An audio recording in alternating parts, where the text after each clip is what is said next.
تو کیوں نہیں اس کو آئیڈینٹیفائی کیوں نہیں کرتے کہ جی یہ دیکھیں ہمارے پاس اتنی انٹیلیجنس ہے اور ان کے پاس ٹیکنالوجی تو بہت ہے، تو یہ پن پوائنٹ کرتے کہ جناب یہ دیکھیے یہ سائٹ ہے جہاں پہ یہ سارا کچھ بنا رہے ہیں اور یہ وائلیٹ کر رہے ہیں انٹرنیشنل لاز کو، اور پھر ڈیمانڈ کرتے یو این انسپیکٹر سے کہ جب آپ جا کے وزٹ کریں، یہ پلیس ہے، یہ ہم آپ کو کوآرڈینیٹس دے رہے ہیں، آپ جا کے دیکھیں وہاں پہ وہ بام بنا رہے ہیں، اور پھر ایران کو ایکسپوز کر دیتے کہ یہ جی دیکھیں اس کی ڈپلسٹی ہے اور یہ جھوٹ بولتے ہیں، اور اس طرح یہ جو ڈیل تھی وہ کل بھی ہو جاتی۔ لیکن اب مسئلہ یہ ہے کہ دے ڈنٹ کل دا ڈیل، دے کل دا سائنٹسٹ۔ اب یہ جو ہے یہ ابھی بائیڈن ایڈمنسٹریشن جو ہے ان کو یہ سمجھ نہیں آ رہی ہے کہ انہوں نے یہ کیوں کیا ہے۔ اب دیکھیے اگر نیتن یاہو کے سٹینڈ پوائنٹ سے اگر دیکھیں کہ کیوں انہوں نے کیا ہے، تو میرا خیال ہے کہ اس کے کچھ وجوہات جو میری سمجھ میں آتی ہیں وہ یہ ہو سکتی ہیں کہ ایک تو یہ ہے کہ ایرانین رجیم جو ہے اس کو امبیرس کیا جائے، اس کو ہیوملیٹ کیا جائے کہ دیکھیں ہم آپ کو کس طرح ہیوملیٹ کر سکتے ہیں، ہمارے پاس ٹیکنالوجی ویئر وتھ آل سارا کچھ موجود ہے۔ دوسرا یہ ہے کہ موساد کی جو کیپیسٹی ٹو کل ہے وہ اسٹیبلش کی جائے کہ اپنے اینیمیز کو کتنی امپیونٹی کے ساتھ وہ مار سکتی ہے، ایک یہ میسج بھی دینا تھا۔ تیسری بات یہ ہو سکتی ہے کہ ایک ایسا میسج دیا جائے جو کہ ایران کے جو نیوکلیر پروگرام پہ لوگ کام کر رہے ہیں ان کو یہ میسج دیا جائے کہ دیکھو تم لوگ سب لوگ ہمارے ریچ میں ہو، اور تمہارا سب سے بڑا جو سائنٹسٹ تھا جو فادر آف دس پروگرام تھا اس کو بھی ہم نے اس طرح دن دہاڑے لوگوں کے سامنے مار دیا ہے، تو تم لوگ کیا معنی رکھتے ہو۔ تو ایک تو یہ ہے کہ اس سے ایک ڈسسیٹسفیکشن جو ہے وہ اور ایک فرسٹریشن جو ہے وہ ان کے پروگرام میں چلی جائے۔ دوسرا یہ ہے کہ جو سنی سٹیٹس ہیں جو گلف عرب کے کنٹریز ہیں ان کو یہ بتایا جائے کہ دیکھیں جی ہم لوگ ایران کے ساتھ اس طرح کر رہے ہیں اور آپ ہمارے ساتھ اب سیدھے سیدھے ہو جائیں، اور جو جو بھی ہم کہتے ہیں وہ اب ماننا شروع کر دیں، اور تاکہ ہم بیسیکلی یہ ہے کہ اسرائیل کی جو ابیلٹی ٹو پنش ایران ہے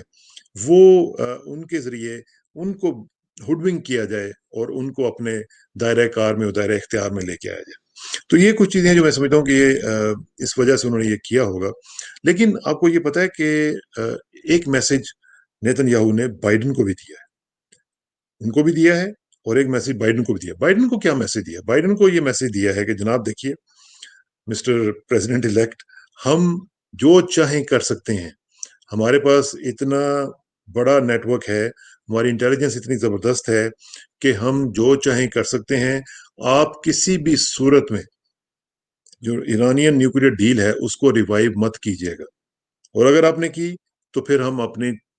جو تقدیر ہے وہ اپنے ہاتھوں میں رکھیں گے اور جو بھی چاہیں گے ہم کریں گے۔ اب اگر اس طرح کا کام یہ کرتے ہیں اور مزید کرتے ہیں تو پھر اس کے مسائل جو ہیں وہ بڑھ سکتے ہیں، کیونکہ ظاہر ہے کہ اگر پریزیڈنٹ ٹرمپ کی اگر صورتحال میں دیکھا جائے تو پریزیڈنٹ ٹرمپ تو کہتے تھے نا امریکہ فرسٹ، تو اب نیتن یاہو نے بھی ان کو یہ میسج دیا ہے کہ جناب اسرائیل فرسٹ، اور اگر آپ نے ہماری بات نہ مانی تو پھر ہمارے تعلقات آپ کے ساتھ خراب ہو سکتے ہیں، اور پھر ظاہر ہے آپ کو پتہ ہی ہے کہ امریکہ میں جتنی بڑی لابی یہودیوں کی ہے وہ واقعتاً خراب کام کر سکتے ہیں ان کے لیے، بائیڈن صاحب کے لیے۔ اچھا اب دیکھیے کہ یہ ان کے لیے تو ون ون سچویشن ہے، لیکن بائیڈن کے لیے یہ معاملہ جو ہے یہ کوئی اتنے آسان نہیں ہے، اور اگر ان کے لیے کوئی مسئلہ مزید بڑھانے کی کوشش کی جاتی ہے تو پھر آپ یہ دیکھیے گا کہ بہت سارا مسئلہ اس طرح بھی ہو سکتا ہے کہ جس طرح اسرائیل کی پلاننگ یہ ہو رہی ہے کہ ہم یو اے ای کے ساتھ ایران کی جنگ ہو جائے، اور پھر ایک ظاہر ہے کہ جب جنگ ہوگی تو پھر ہم سک ان کر لیں گے امریکہ کو بھی اس جنگ میں، اور ایک زبردست قسم کی وار ٹائم پرائم منسٹرشپ بن جائے گی نیتن یاہو کی، اور وہ بھی ایک ہیرو کے طور پر جس طرح ونسٹن چرچل تھا آپ کو یاد ہے، اس طرح کا ایک لیڈر میں بن جاؤں گا۔ تو یہ بیسیکلی یہ ہے کہ ایرانین ملٹری رجیم جس کو وہ کہتے ہیں، ایرانین ریڈیکلز جو ہیں ان کی جو رجیم ہے اس کو ہم اس طریقے سے ختم بھی کر سکیں گے، اور ان کا جو قصہ ہے اس کو تمام کر دیں گے۔ اب مسئلہ یہ ہے کہ یہ اس میں صرف ایک فیکٹر انوالوڈ نہیں ہے، اس میں بہت سارے فیکٹرز انوالوڈ ہیں جو کہ مسائل کو بہت بڑھا سکتے ہیں ان کے لیے، پوری دنیا کے لیے۔ میری اطلاعات یہ ہیں کہ جو ہمارے دوستوں سے ملاقات ہوتی ہے جب فون پہ کسی سے رابطہ کرتے ہیں مڈل ایسٹ میں یا دوسروں سے، تو وہ یہ کہہ رہے ہیں کہ سچویشن جو ہے وہ کافی خطرناک ہو رہی ہے۔ اگر ابھی آپ کو پتا ہے کہ ایران میں الیکشن ہونے والے ہیں اور وہاں پہ ابھی ماڈریٹس ہیں، اگر وہاں پہ یہ بدلہ نہیں لیا جاتا اور الیکشن سے پہلے کوئی اس طرح کی چیز نہیں کی جاتی، تو وہاں پہ جو ہارڈ لائنرز ہیں ان کی گورنمنٹ دوبارہ سے بن سکتی ہے، اور اگر وہ بنے گی تو وہ بہت زیادہ خطرناک ہوگی۔ لیکن اسرائیل یہ چاہے گا کہ وہاں پہ ہارڈ لائنرز کی حکومت آئے تاکہ وہ ایک ہارڈ لائن ڈیسیژنز لیں اور معاملات جو ہیں وہ بہت سارے آگے بڑھ جائیں۔ ادھر مجھے یہ بھی اطلاع ملی ہے کہ جو ٹرمپ ہیں، انہوں نے اپنے جو بہت ہی ہاکش قسم کے جو ان کے ایڈوائزرز ہیں ان کو یہ کہہ دیا ہے کہ جناب آپ فوری طور پر کچھ نہ کچھ اس طرح کی سچویشن کریٹ